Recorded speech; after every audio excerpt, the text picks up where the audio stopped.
This is an all-new episode of the Peepshow Podcast, brought to you by viewers like you. Words alone do me no justice.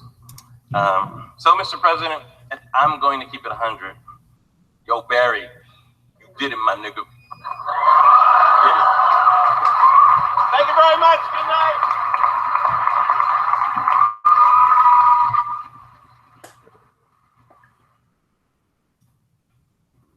Welcome, ladies and gentlemen, to a brand new episode of the Peepshow Podcast, episode 5. We are still doing this thing. I think episode 5 is like the definitive. These guys are serious about this episode. It's our Empire Strikes Back, if you will. So it needs to be the masterpiece that everyone wants it to be. That's a lot of pressure. I don't know if I can take that pressure, man. I don't know if I can handle it, man. Game over, man. Game over.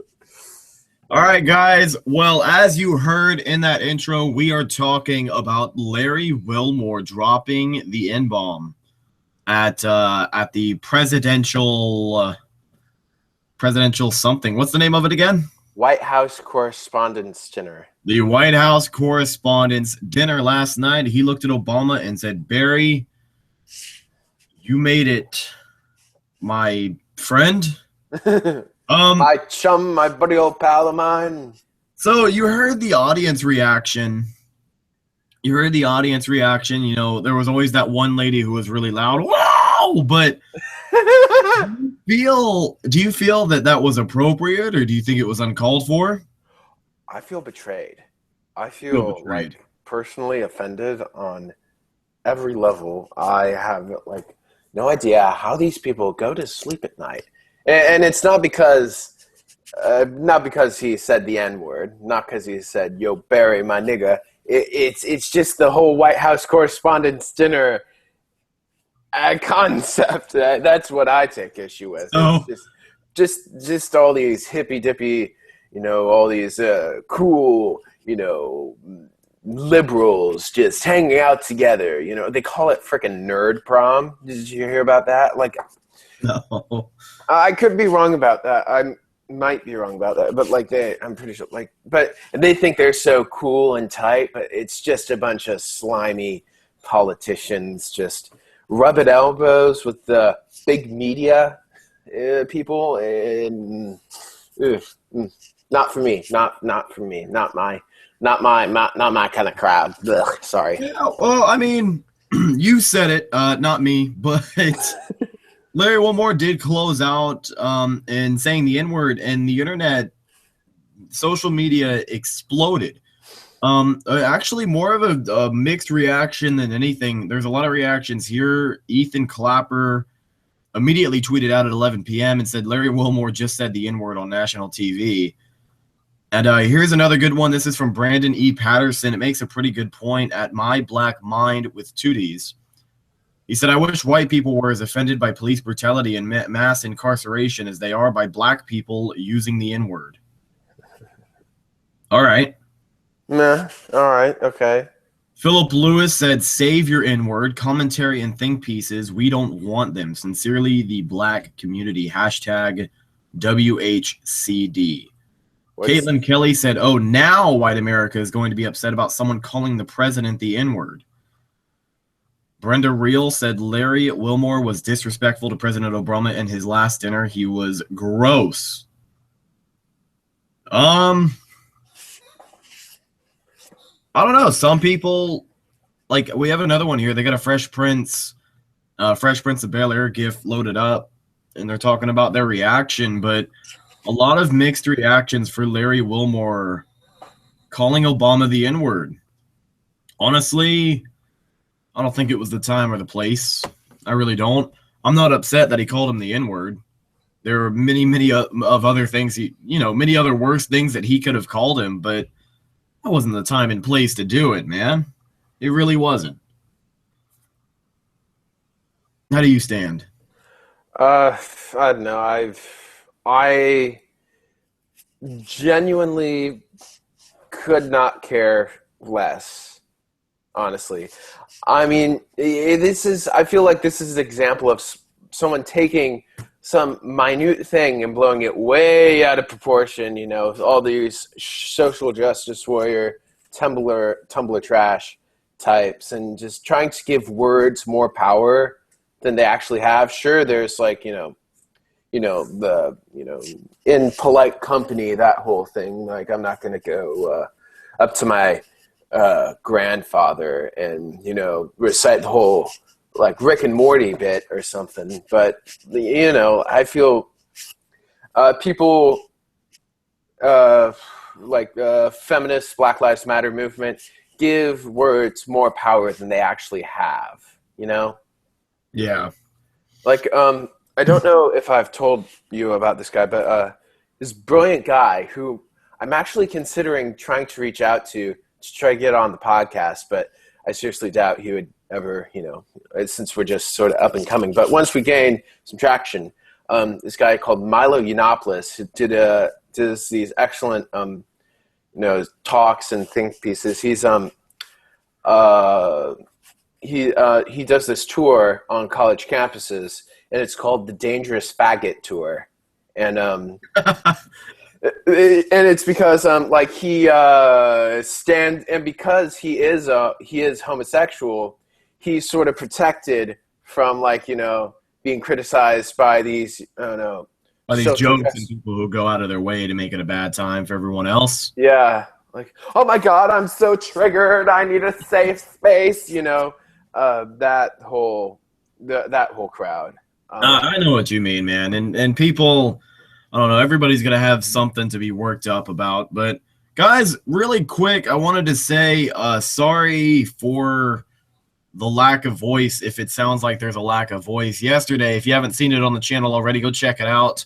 The Peepshow Live, myself and the special guest that we had on episode 3, Mr. Cool Carbone, we were able to make the trek out to Fort Myers, Florida, to attend the Fort Rock Festival, or at least one day of it. And we saw some awesome bands. We saw Ghost, Anthrax, Megadeth, Lamb of God, Rob Zombie, among many, many others.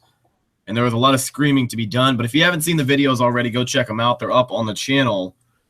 And remember to subscribe. But speaking of things that people get very, very worked up over, as you know, Grayson, Will Ferrell was cast to play Ronald Reagan in an upcoming comedy about Reagan. Pretty much, the idea was pitched that Reagan, he suffered really, really bad dementia in his second term, and so this is just about him losing his mind during his second term, and he has to try to convince the other world leaders that he is a movie star playing the role of the U.S. president. And Will Ferrell was cast as Reagan. The movie was either going to be called Reagan or something or other. But he announced today that he's not going to be doing it. That's a shame. I would have been intrigued to see that. I would have been a little intrigued to see it too, but it definitely would have pissed a lot of people off. And it's not, I don't think it's entirely because of Reagan. I think it's because everyone and their mother seems to just hate Will Ferrell. My mom loves Will Ferrell. I don't mind Will Ferrell. I think he's okay. He's not the best comedy actor there is, but he makes a living. Yeah, I mean, there's some things again, he can be rude sometimes, I feel. And sometimes his style isn't always my cup of tea, but when he gets it right, he hits it out of the ballpark, I feel. He can do just sort of stupid, dumbfounded face better than any other comedic actor alive, I feel. Just his 2 years ago, his cameo in the Lego movie, his live action cameo, spoiler alert. But when he was walking down the stairs and he turns and you can see and it's coming, but I still was just bawling when I saw that. It just makes me laugh every single time. Yeah, man. But we have the story here from page6.com. It says Will Ferrell has backed out of a comedy about Ronald Reagan's struggle with Alzheimer's disease amid outrage from the former president's family and many others. The 48-year-old, he's only 48? I thought he was at least a little bit older. The 48-year-old comic has seen the script for Reagan and considered starring and producing in the new movie, but had a change of heart after a rep for Ferrell told Page Six exclusively Friday. The Reagan script is one of a number of scripts that I just got a pop-up ad for Smart Crackers. They're trying to say I'm dumb. Grayson, I am offended on every level of the word. The Reagan script is one of a number of scripts that had been submitted to Will Ferrell, which he had considered. While it is by no means an Alzheimer's comedy, as had been suggested, Mr. Ferrell is not pursuing this project, the rep said. The reps wouldn't say whether the decision was a direct result of the outcry from Reagan's daughter, Patty Davis, who on Thursday called the movie cruel and Ferrell heartless. The flick offers an alternate take on history and is set at the beginning of Reagan's second term when he's struck by dementia, according to The Hollywood Reporter, which scored a copy of the script. Comedic bits center on the idea that the president had no clue whether or what he was doing throughout the term, and the Showbiz news site reported. In one scene, a low-level aide is tasked with convincing the commander-in-chief that he is an actor playing the president in a movie. In another, there's a mix-up over a wardrobe assistant named Libby in the country Libya. He says, "I want Libby gone, no more Libby." Proclaims leading to the bombing of Libya. Oh my God. The script was praised in Hollywood circles and was popular enough to draw actors such as James Brolin, John Cho, and Lena Dunham to reading last March, according to The Hollywood Reporter, but it infuriated Ronald Reagan's family, who called it stunningly insensitive. There's nothing funny about Alzheimer, and it is terrifying for the families of those who suffer with it. That's what Patty Davis had to say. Not former daughter. What the hell? Daughter of Former daughter. She's not around anymore. On Friday, she cheered Ferrell's movie. They said, "I want him dead. I want his family dead. I want him buried in the ground." On Friday, she cheered Ferrell's move to ditch the project, and she said, "I am so relieved that Will has decided against this film. I can't imagine that anybody else would sign on to it." Her brother Michael Reagan echoed her praise and said, "Thank you for taking the right path." The Alzheimer's Foundation has pleased Ferrell backed out of the project. Whoa! Wow! What? His daughter is not a looker. I'll put it that way. Will Ferrell's or Ronald Reagan's? Ronald Reagan, look at her. I know she looks okay in that lighting, but I'm gonna go ahead and pull it up for you really quick. Hang on. Oh my God, dude. I hate to be that guy, but wow. She is not a looker. Oh, man. All right, let's pull up this picture over. This was the picture I was just looking at. If it's the full picture that I think it is. No, that's not really it. She looks like... She's starting to look like the Crypt Keeper. Like, it's bad. All right, here we go. Her face just looks very droopy. This is probably the best we're going to get. I hope you are prepared for this. Okay. Here we go. I don't know how you feel. Yeah, not it doesn't look like the son of a movie star or a daughter of a movie star. Oh, she's old. She's old. Yeah, she's old. Yeah, a little Freudian slip there, I suppose. I don't know, man. That really like threw me off. When I was reading the story, they took her quote, and then I just saw that picture pop up, and it was like, whoa. Earlier in the week, Patty Davis penned an open letter to Will Ferrell, slamming him for taking the role. Perhaps if you knew more, you would not find the subject humorous. Okay. Who was that? That was my brother. I didn't realize he was in here. Oh. All right. Alzheimer's steals what is most precious to a human being: memories, connections, and the familiar landmarks of a lifetime. Michael Reagan also tweeted, hashtag Alzheimer's. It's amazing that we have to resort to everything using hashtags now. Yeah. Hashtag Alzheimer's is not a comedy to the 5 million people who are suffering with the disease. It first robs you of your mind, and then it kills you. Former Reagan staffer James Rosebush told Fox and Friends that Reagan did not suffer from Alzheimer's in his second term. The movie is an egregious attempt to rewrite presidential history, which, to paraphrase Ronald Reagan, will fall on the ash heap of history. He added, the timing of this, especially after, is spurious, as it only falls weeks after Nancy Reagan's passing, which had millions of people mourning her and also attributing her with the grace that she delivered in taking care of him in his last 10 years. Ronald Reagan died at age 93 in 2004. So that pissed a lot of people off. Huh. Yeah. I don't know. Give me 1 second here.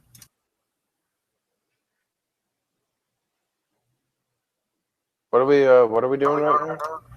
I had to turn my mic off for a second. Sorry about that. Okay. So, yeah, man, a lot of people pissed off about that. I don't know how I would have felt. Like, I don't know. I would have seen the movie.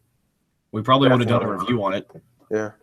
I don't know. I'm sort of in the George Carlin school of thought on this. For those of you who don't know, I pretty much worship at the Church of George Carlin, even though like his whole religion is bullshit thing. But he's probably my biggest, probably next to Monty Python, my biggest comedy idol, like stand-up idol. But like he always talks about how you can make a joke about anything. Like anything can be funny, and so long as it's funny, it's okay. You know. And sure, there's acquired tastes and all, but you know, I believe you can make a joke. Hello, about anything. Hello. Hi, Rat. Howdy. Yeah. Hey, Rat. Yeah. Yes. It's no. Go away. It's in the headphone. Yeah. There you go. Howdy. Yeah. She takes care of you. Yeah, she takes care of me. She's the nurse. You doing all right? I'm all right. Doing all right. You know anything off the top of your head you want to talk about, or anything you want to share your thoughts on? Well, a very good friend of mine, Brooke Woodworth, sent us some fun topics I feel like we could run through. Oh, yeah, you were telling me about that last night. Yeah, let's talk about those. Yeah. Okay, she said, I got them pulled up here. Okay. All right, that last one I don't think we would be able to talk about, you know, for the but for the whole hour? Yeah, I don't know. Yeah, but let's just run through some of them. All right, here we go. These are the ones you sent me, and there is 5 of them in total. Number 1. What are your thoughts on the modern-day family dynamics and direct correlation to the average teenage mental state? That's tough. I think the biggest thing, well, a big thing is, the whole family dynamic and the teenage mental state, especially here in America. I feel, I don't know, this is just my personal opinion, and I've been wrong about a lot of things before, but I feel that we're raising a generation of sissy nannies.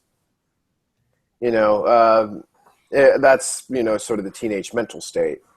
But in correlation with, you know, the family dynamic, I'd say, you know, there's the whole, like, you know, times are changing, gay marriage rights, and the whole transgender movement. And so that's certainly changed, but you know, for the most part, I'd say people are people. You know. I think I feel like people.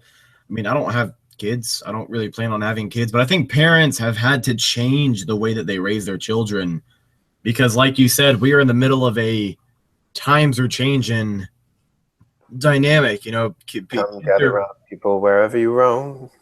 Kids are sitting down, having the birds and the birds and the bees chat. And, you know, you said we're raising up a bunch of sissy nannies. Yeah, man, the times are definitely a changing, but at the same time, some things. In the 1940s, what? I'll really quick. I'll let you finish. But some things like aren't being taught, but it's become like such an expected thing. Like when I was younger, it wasn't really that common to have divorced parents. It's very, very rare now to find somebody, including yourself, whose parents are still together, you know? Mm-hmm. And that's become kind of like the expected for kids. Like kids will go to school and then their guidance counselor or somebody will ask them, who do you live with, mom or dad? And they don't have to have divorced parents. Yeah. That's become like the social norm that I think we have to kind of work around it. Like I said, I'm not a parent. I don't know what it means to be a parent, but I feel like that's what parents have to deal with, along with plenty of other things that weren't the same as they were 10, 15 years ago. Mm-hmm. But I can definitely mess with, I think, teenagers in general because, like, certain millennials, I don't really think millennials born after 2002, 2003 really know how to deal with it. But, you know, 1998, 1999, I don't think the 90s ended until about 2005. I really don't. But we were growing up. We didn't really have smartphones in our hands. I didn't get my first phone until I was in 5th grade. And it wasn't a smartphone. It was a piece of crap little, you know, track phone, essentially. It wasn't a track phone, but you might as well call it that. But it was, you know, it's one of those things like we kind of grew up in the age where technology was just like it was sort of it was in its renaissance, right? I would say. And we were just kind of stuck in the middle of it and we had to deal with it. But we take the blame as, you know, these millennials who grew up with technology. Well, technically, not entirely. I remember a time, you know, when, you know, everyone had like a, you know, maybe your parents would have like those big thick flip phones. Right. And, our family, we never got I remember the first family computer I can remember was like this big white box thing and like this big monitor and connected to a big old thing that, you know, I could barely understand. I remember, did you ever play the game Freddy the Fish? I think it was Freddy the Fish, but it was like on like Windows. I never played Freddy the Fish, but I played a game called Wobbly Bobbly. Wobbly Bobbly. Wobbly Bobbly. It was like Tetris mixed. It was like Bejeweled. It was like Bejeweled, but it was with, you know, wobbly bobbly bubbles. Yeah. I think there was also another game like called Pajama Sam. Did you ever remember those? Do you remember that game? I remember those ones. Oh, there was like everyone knows them. The pinball game. There's that classic desktop pinball game, and then there was Solitaire and Minesweeper. Nobody ever figured out Minesweeper, but Minesweeper and Solitaire had been around for a while. Yeah. Pajama Sam and Freddy the Fish, they were like point-and-click adventure games. And it was, there's the Junkyard Dogfish and the oh God, I'm thinking about it now. But, they were just little colorful games that kind of distracted your kid. But, and then for like the desktop, I also got the Windows version of Lego Star Wars. That was sort of when I was in like 1st or 2nd grade. Oh yeah, those sort of were big. I remember. I loved those Lego games. Those two were like, those were my bread and butter for a long time. They were great. One of my first Lego game. Great games for young kids. Yeah. My first Lego game was on 360, and it was Lego Indiana Jones. And Lego Indiana Jones is really, really good, and it's probably my favorite, not because it was my first one, but I played the crap out of it. And it was great. My brother's actually in the other room right now playing Lego Jurassic World.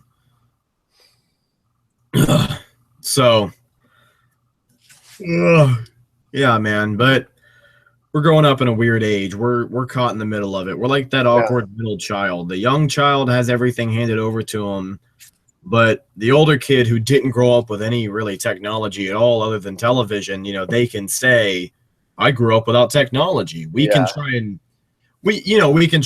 make that case, and they'll shoot us down and say, "Oh yeah, well you got a smartphone."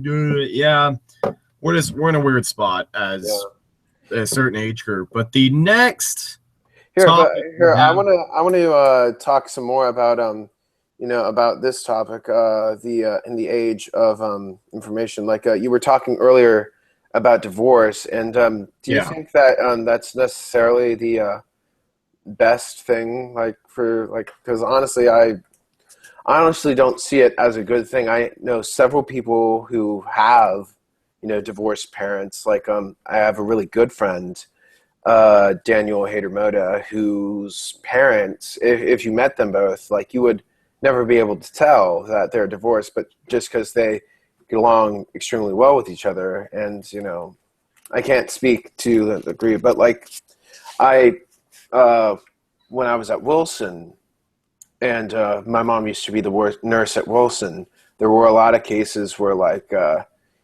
mom wouldn't pick the kid up just because, he's supposed to be at his dad's today. He's supposed to be with his mom today. I can't do that, even though they're closer and whatever. Right. So, and they're using the kid to get at the other person, just being extremely immature. But immature adults, South Tampa for you. But that's not a new thing.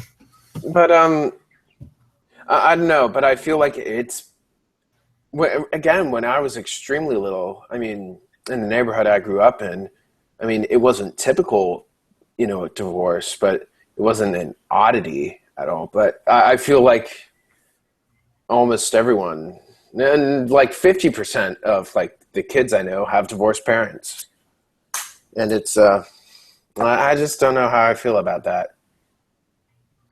I think, and you were talking about how if it's the best choice or resort for that situation. I think it really depends, because you have some cases, turns out these people just don't love each other, but they'll get divorced and they'll be good friends.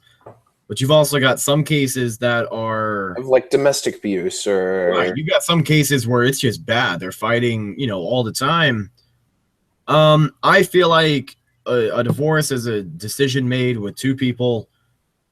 I think it is definitely a better choice than trying to make something work that's simply not going to work, because not only to date a person, but to go as far as to getting married, when that doesn't work, it doesn't work. You know what I mean? Sure. And so that's why I feel like it's necessary. I don't disrespect the idea of it or give people crap because they're divorced. My parents are divorced and they got along for quite some time. But it really just depends on the situation. Sure, yeah, definitely. I mean, of course, people are going to be people, and you have to take it on a case-by-case basis, I suppose. But I don't know. But speaking to, again, to sort of the teenage mindset, what I was going to say is in the 1940s, teenage boys were shipped over to Europe and to the South Pacific to most likely die or to be shot at least. And 18-year-old boys today need a safe place because words hurt them. Yeah. I showed you that, didn't I? Yeah, I saw it. I actually saw it on my stepdad's Facebook page. But yeah, I totally agree with you there. I think we're very, very awkwardly caught in the middle. Emotionally delinquent. I don't know. But again, I'm often wrong about a lot of things, and I suppose. What's the next thing Brooke sent us?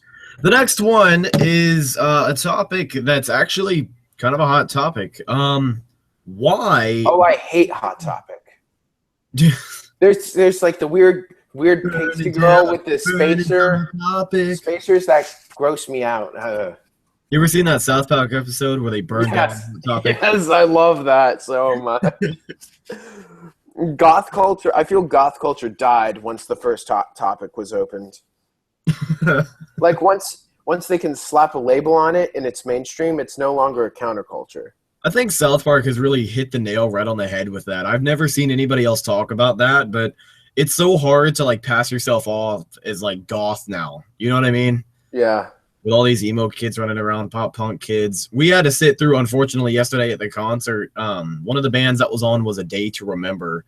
I don't know if you know the band, but I'm sure you've seen a couple of T-shirts. But they are a pop punk band. These guys blow, dude. They were terrible. But we had to sit there, and we were watching back. There's an Instagram video somebody uploaded from the band. And me and Cole, we were in the front row. So you could see us in a lot of these pictures that were taken. And it's this video. It's a panoramic view of everything going on. And then you just see these two guys in the front row just not moving. Like, we were on the barricade, and the lead singer kept making eye contact with us, and we were just... That's awesome. I mean, I have never had that much not fun.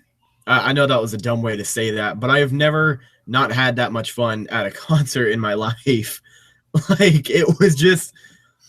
Like, even if the band sucks, usually at least, like, you know, you're having fun, you know. It was the whole party aspect. Well, we had to deal with all of these sweaty, some of them were grown-ass men, and it was disgusting. But people decided to crowd surf. Since we were at the front, we kind of had to, like, meet them right there and help security grab them and put them over the barricade. And so, you know, you turn around and you'd see a girl come in, and she was a decent-looking girl. All of a sudden, she would just go that way. And we're like, okay. And then we turn around and watch the show, and then we turn back around, and there's this sweaty-ass dude. He's like 28, 30 years old, singing all the words of the song, and he is just headed right for us. And so we end up having to be the ones to, like, his way over the barricade. Security catches him. We got nothing but sweaty dudes for the whole show. But I felt bad for Cole. He was, you know, he was really looking to help a young female out, but he couldn't get the chance. But there was actually one guy, I felt a little bit bad for him, but it was kind of funny. The barricade, as some of you may know, the barricade in the front row of a big festival or a big concert is a metal barricade. Like, it's a metal fence. And it's kind of a triangle shape. You've got the front, and then you've got the triangle out of the back, which is just like the support stand. So when you're standing front row, a lot of the fans are just going to be standing on that back part. Well, the gate is about that thick. Like, it's a human head. It's you know, it's fairly thick, and it's a big metal bar. So there's this guy coming, and security, I guess he was so sweaty and nasty, he slipped out of their hands, and one of the fans dropped him. And he went back first onto the barricade, and you could just hear the sound, the kunk. And I looked over, I saw it, and I was like, like that hurt. That looked like it hurt, dude. me and Cole were like, It was rough. It was rough, but ultimately it was a good time. That's good. You got to see. Was that a video I saw on Instagram of? Was that taken from your phone or something? Which one? Zombie? The one of Zombie? Yeah. Yeah, Rob Zombie was playing his set. He came down in the middle of a song, and he walked up on the barricade, and me and Cole had to, like, help him walk. And so I took a video on my phone. That's right here on the channel also. Peepshow Live, Rob Zombie stops by. Go check it out. We got a video of Ghost, we have a video of Zombie, and another video of Zombie. And that's really the highlights we had of the day. But it was still a really, really good day and a great time. But go check out that Zombie video, guys. And really quick, just a reminder, you are watching the Peepshow Podcast, Episode 5. That means we're doing an okay job. Remember to like, comment, and subscribe. Comment, let us know what you think of the show. Or as we are talking about right now, leave some show ideas or show topics, and we'll definitely discuss them as we are now. It's always awesome to have topics that you can roll off of and not have to think of any on your own.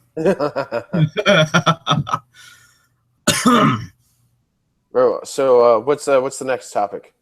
Why do people invest in movies and other fake forms of entertainment? Fake forms of entertainment? That's an interesting way to Fake phrase forms it. of entertainment as in like video game lore and comic book lore and stuff like that. I think that's what she mean. It was a she, right? Yeah, Brooks. That's what she Brooks means by the word yeah. fake or fictional. Maybe fictional is a better word. Yeah. I know. I had this discussion with my sister a while back. It's like, I think it's because when Disney bought Star Wars, I'm not sure if you're familiar with the EU. It's the expanded universe, but they dumped all of that. Yeah, so the comic books. Yeah, dumped it overboard. Yeah. Nothing. Yeah, so like they're starting from square one. The only thing that's canon is the movies, Clone Wars, and now Rebels. And everything else, like all the comics and stuff from here on out, is going to be canon. But everything that wasn't Rebels, Clone Wars, or the films is no longer considered canon. That's so irritating to me. I honestly, I thought it was the right decision, like moving forward, making new spin-off movies and stuff. Yes, but at the same time, like a lot of people put a lot of effort into writing some of those stories, and some of them are some of the greatest stories, but to know that they didn't happen, like but that's exactly what I'm talking about. I think it's hilarious that people get worked up over what levels of fiction is it? Like, is this level of fiction, or is it this level of fictional? Is this more or less fictional than the films? What's canon? I need continuity, guys. Come on. All right, well, look, I'll tell you this much because I'm a little bit invested. It is very, very easy to get invested into a world that allows you to explore as much as, example, Star Wars. There is a lot to just sit there and research about Star Wars. And to research and find and invest in something that you don't already know about, I think is a lot cooler, especially if it sparks your interest or it has anything to do with your interest. I know a lot of people who really like cars, so they like to research and think about an alternate universe where cars are just everywhere. The Cars universe, John Lasseter. John Lasseter really, really likes cars and just inanimate objects to have feelings. Like, we were driving down the road today, me and Cole were talking about it on our way back, and we saw a boat on a trailer, and I was like, what if boats had feelings? And then we talked about planes and cars and how John Lasseter just can't let go of the car series. Cars 3, 2019, I think. Yeah. But it's another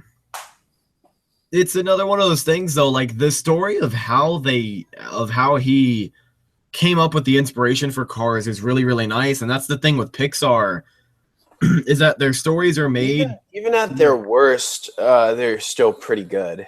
Even at their worst, they're still pretty good. Yeah. But the idea for a lot of their movies comes from real life experiences, and that's kind of cool. Like Cars, literally, if you watch the making of Cars, the documentary, they went on a cross-country road trip, and they met all these new people and found out their experiences in little towns and things like that. And since it was a road trip, it had to do with cars. But I guess that's what Cars pretty much turned out to be, was going to a little town and finding tiny town America. Yeah, exactly. And getting there using a car that had mouth and eyes and feelings and apparently sexual attractions because he was looking at that one Porsche's butt. But we're not going to get into bumper, rather. Yeah. But I feel to get back to the discussion topic. You want to get philosophical about it. Get philosophical, yes. But I guess if it's Honestly, why do like studios and producers invest in like these big budget things? It's really quite simple actually. Money. It makes money. Like everything, every studio decision. Like I'm not talking about directors. I'm not talking about the on tour. I'm not talking about the indie scene. Strictly the studio system. All money. Money, money, money. That's all they have on their minds. Money. Yeah. And do they want to make good movies? Money, money, money. I'm sorry. If they want to make good movies, sure, yeah, so long as it's more profitable. But if they can, but money, the cash flow is always, profit is always their top priority, and as it should be because filmmaking is a business. Hollywood is a business. As just as much as it is an art, I feel like, on one side, you have your Kubricks and your Bergmans, your Fellinis, your Lynches, and, that's all fine and dandy, but, no one's gonna go out in droves to see Mulholland Drive. Yeah. So, I mean, it's, why are they making more Star Wars movies? Because Star Wars is Star Wars, and Star Wars makes money, and ever since Jaws, which was like essentially the first summer blockbuster in 1970, fact check that for me, 76? 78. No, because Jaws came out before Star Wars. Right, 78. No, Star Wars came out in 77. It did come out in 77. Merchandise started flooding stores in 78. That's why. Yeah. Okay. 77. You are correct. 77. Yeah. So, nowadays with technology and stuff where we can create these vast worlds like in Lord of the Rings or, The Hobbit, Star Wars, Star Trek, we can invest in it more. And, when it was before CG, before, Jaws, these big fantastical worlds were nothing more than cheap Saturday matinees that you would throw at the kiddies. Like something like Forbidden Planet was more high-end stuff. You get like the Ed Wood movies, like all the monster movies, Godzilla, King Kong, those were, pretty good for what they are. Ray Harryhausen, but again, they're not the big, they weren't the big, shall we say, science fiction or fantasy epics that, if you were getting like, some big science fiction epic, it would be a 2001: A Space Odyssey, but like, as in terms of, huh? And it wouldn't have a lot of depth to it. Yeah. And, and the only other science fiction I can think of that was sort of mainstream at that time, next to Odyssey would be probably Planet of the Apes, I guess. That was like one of the things that had merchandising. Like you could get a Planet of the Apes thermos, Planet of the Apes backpack, Planet of the Apes lunchbox. That was a big thing. What? I said, oh, yeah. Yeah. It's all about the money, And old man Richmond over there. What? What? What? I can't hear you. Do these wrinkles make me look fat? Oh, yeah. That's so old. I'm so old. Oh, you have no idea how old I am. I don't know. How old are you? Stop. Sorry. You told me yesterday. Do you want to tell that joke? Okay. Here, you do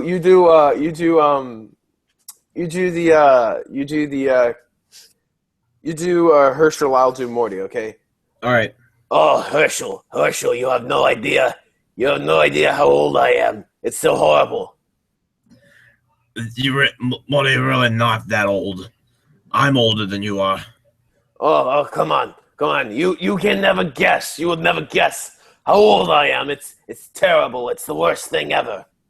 No, I'm pretty sure I can guess how old you are. You can guess how old I am? All right then. I bet you can't guess how old I am. I bet you I can. All right, fine. Okay, how old am I? How old are you? All right, first things first. I'm gonna need you to hold out your palms. Hold on my palms. What are you talking about? You're supposed to guess how old I am. Trust me, it's gonna work. Just trust me. All right. I'm holding out my palms. What do you want me to do? All right, now do me a favor. I'm gonna need you to lick them both. Lick both my palms? What's this got to do with my age? What's this got to do with It's going to work. Just trust me. Lick your palms. All right. Okay. Okay. Lick my palms. What do you want me to do? Okay, you can put your hands down. You can put my okay. You gonna guess how old I am? I'm good. Yes, I'm getting there. Quit rushing me. All right, I'm gonna need you to stand up. Stand up. Okay. I'm standing up. What do you want me to do now? All right. So what I'm gonna need you to do is I'm gonna need you to pull down your pants. Pull down my pants. What? We're in the middle of. Pull down my pants. What? We're in the middle of a park. What are you talking about? You're supposed to be guessing how old I am. I am. Just pull down your pants. All right. My pants are down. What do you want me to do? All right. We're almost there. Gonna need you to take your underwear and put it around your ankles. What? No, there's children in this park. Oh, you're some pervert. Is that what you are? I'm guessing how old you are. That's what you wanted me to do, isn't it? Fine. All right. I've gone this far. Might as well. Ugh. Okay. Now what do you want me to do? All right, you ready? Alrighty. You're 93. How the hell do you know how old I am? You told me yesterday. We need to do that bit live. We need to do that we need to do a stand-up bit. Oh, we do. We could either like some. I need your help. Improv, because improv is kind of like the CrossFit of comedy, or like the vegans of comedy, but something like that. Yeah, find a little stand-up theater. I really want to try. I need your help working on a set. I was thinking about just putting together a short little set to try it out, see if I was any good at it. Peepshow Podcast or the Peepshow Live. Peepshow Live. Yeah, man, that's such a good joke. I love that joke. All right, so this next topic sent in by, what was her name again? Brooke Worth. Okay, sent in by Brooke. She said, you should like this one. Is art pretentious? It can be. It can be. Explain. Depends on the artist and depends on the piece of art itself. I mean, there's as many different kinds of art as there are different kinds of people, different kinds of cultures. Everything is relative, I feel. But I feel most modern art, yes, is very pretentious. Your Jackson Pollocks, I feel, it's stupid. Your Lichtensteins, for the most part, is stupid. Lichtenstein did no more for comics than Warhol did for soup. You hear? Of course, nobody ever asked me, so I asked my opinions on the subject. But I feel there's a certain lack of appreciation for what I like to consider sort of the classics, sort of the pre-pop art, or anything like pre-pop art, pre-impressionists, like even some of the stuff, like the Impressionists and Deco, and that certainly had its merit. Cubism, and they did cool stuff with it, but we live in a generation where sort of the avant-garde and the what's the term? Bohemians, sort of, anything can be art, man. You know, it just sneezes onto a canvas, and people pronounce it a masterpiece. These so-called experts call this a masterpiece. Well, if the experts are wrong, what's the point for the experts? You know, without an art community and without people buying art, there would be no need for an expert. See, one of my favorite stories is, Pablo Picasso was walking through a gallery of his, and he turns to a painting, and he points at it and says, "That is not a real Picasso." And he says, and the guy next to him says, "Well, Pablo, I saw you paint that just the other day. I know for a fact it's a real Picasso." Picasso turns and looks at him and says, "I can paint a fake Picasso just as well as anybody." So I feel like, getting into this, I feel we need a whole discussion show just on this. I feel we could get into the whole death of the author stuff. I think both of us would need to read up some more literature on that, but it's absolutely fascinating. Oh, yeah. But I'm with you. I definitely think it comes to the artist, but I don't think it's so much as people don't. That was a work of art right there. L'chaim, stoical. Spider-Man. All right. I don't think it's so much as people don't have an appreciation for the classics. I think it's that people have too much appreciation for, as you said, anybody can do anything and deem it a masterpiece. You know, you look at a lot of galleries and even college galleries. Some of these things are to be expected in a high school gallery, but a college level gallery. There's even a gallery in Key West with a couple of these.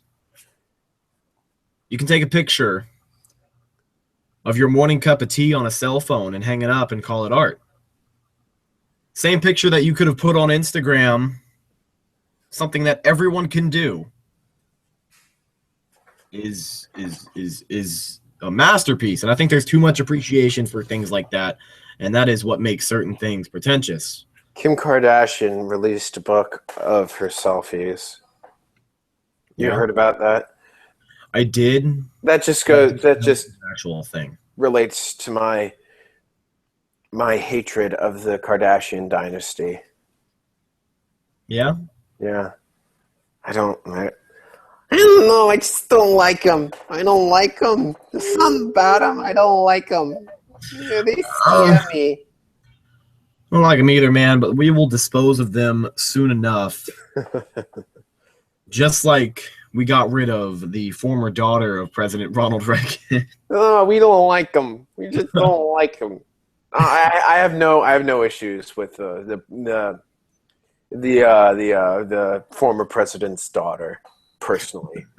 It's President's former daughter. Yeah, president's former daughter. The young Will Reaganette. I have no issues with them. I mean, tear down this wall. Yeah, I mean, smash. Reagan was certainly not my favorite president, but he certainly wasn't the worst. I think he was a great president, but I think he was the downfall. I think he started the downfall of presidents. How so? It was very, very hard for somebody from Hollywood to come in and try and kickstart a lot of the policies that he wanted to do. He is exactly like Donald Trump. Now, given he wasn't a self-made billionaire when he started his campaign, but nonetheless, he was an entertainer. And Nancy had a lot of things running behind the scenes for him, in my opinion. Yes. She was sort of like the main reason. Yeah, she was his Hillary. And ever since then, it's really just been an ongoing cycle of either that or just a bad president who wants to do the right thing, but simply can't, I guess. But we have another good topic here.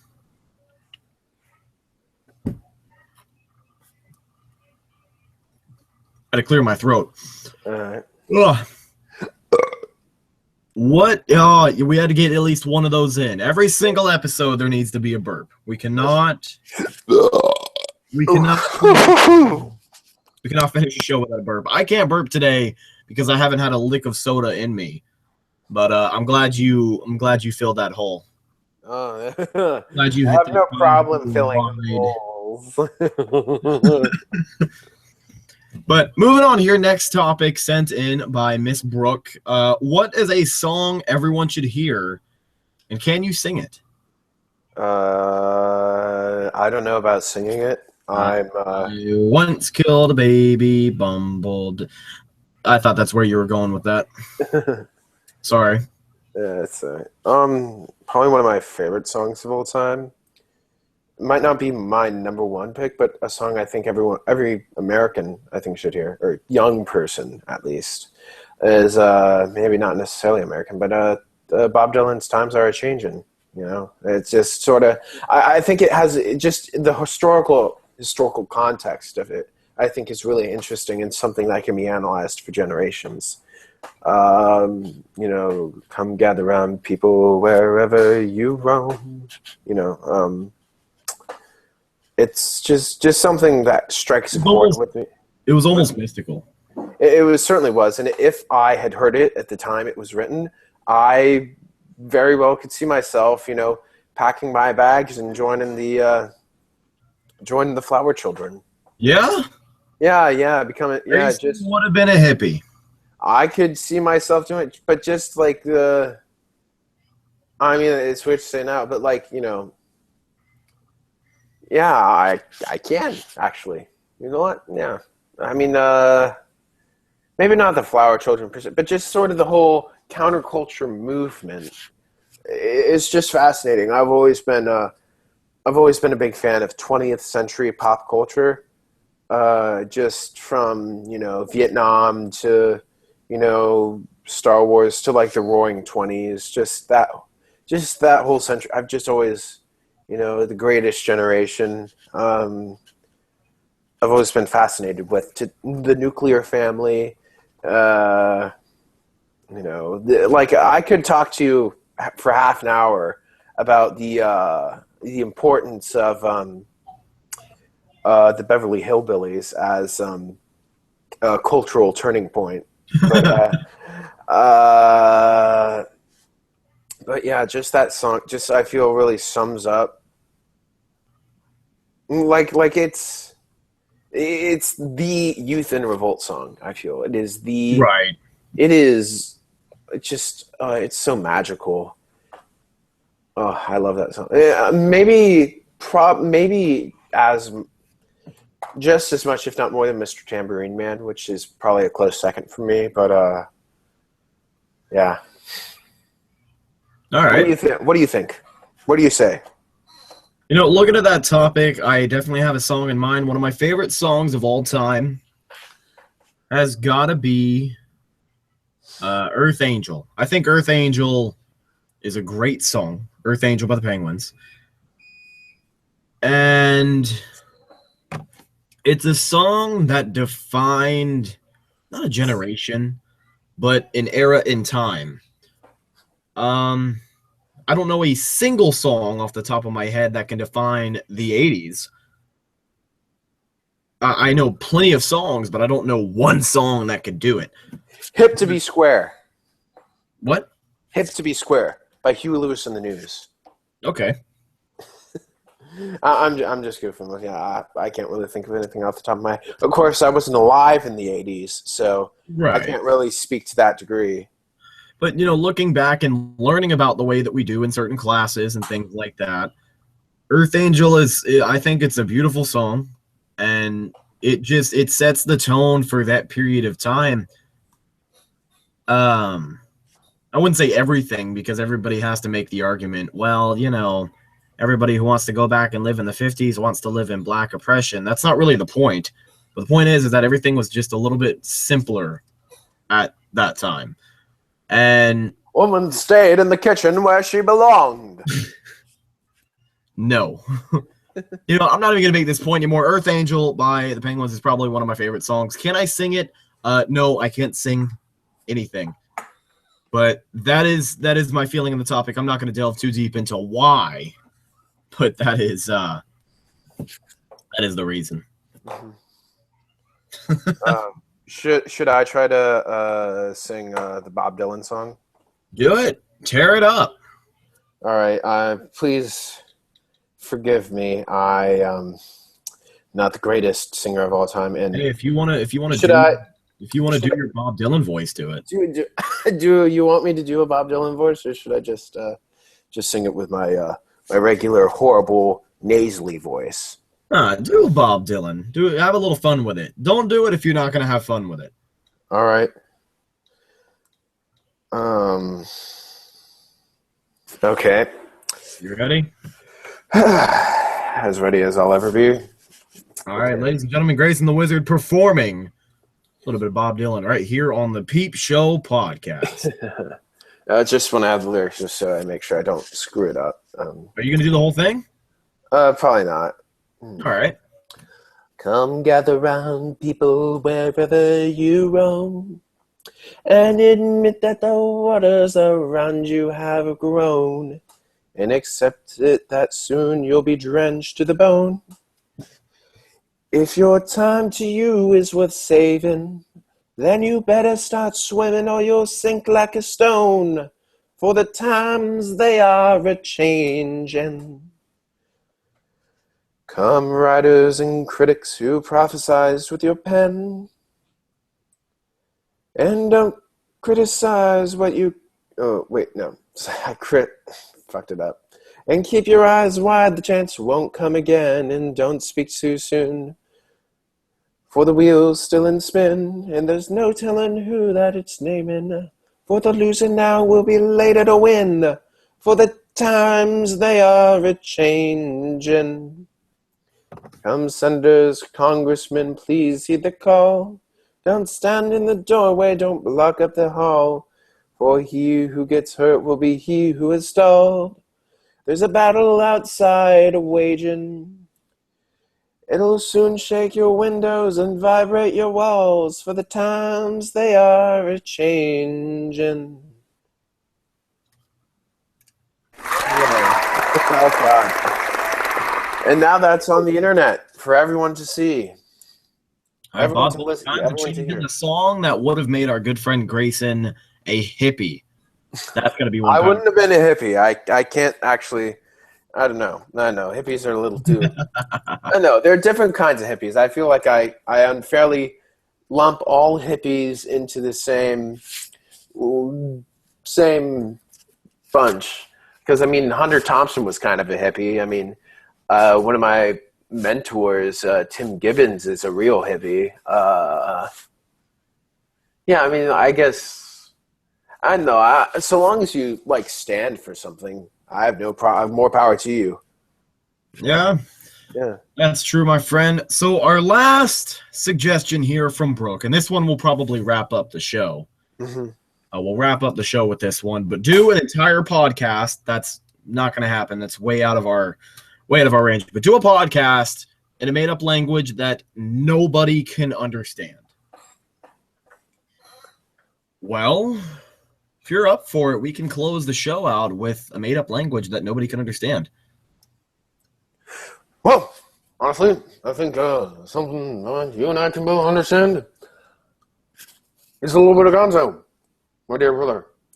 Well, I can say something myself. Yeah, I really get where you're coming at. I just need to find myself a damn...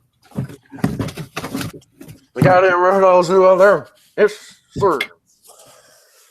What do you need to do? You need to interrupt this podcast. And then... You need to come out. You need to listen. I'm going to tell you one thing now. You and I, we're a good team.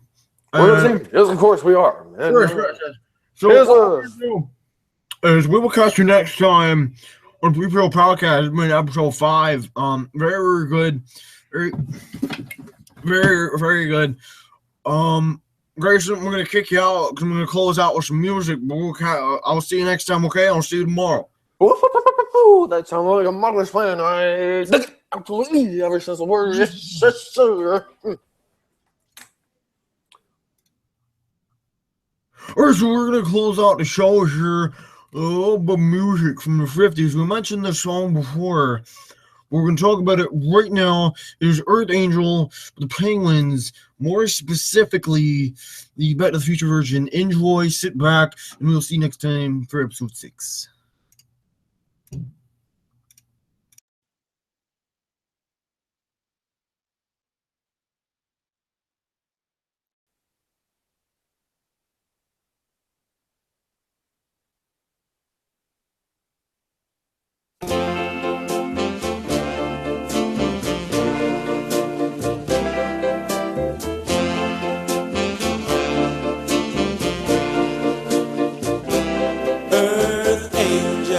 Earth angel, will you be mine?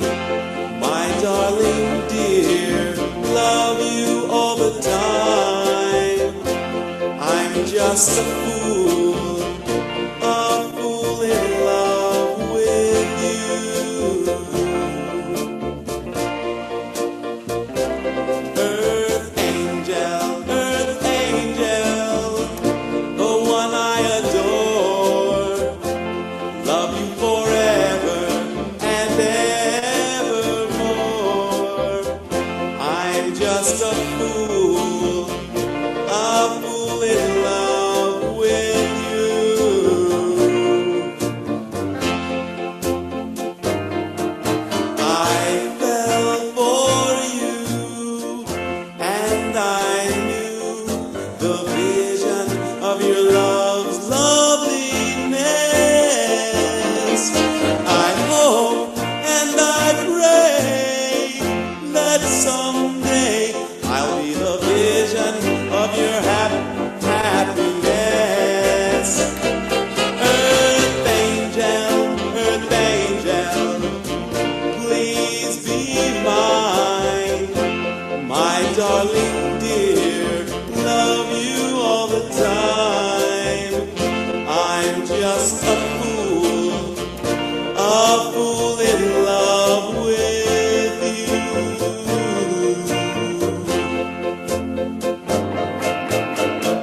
I fell for you, and I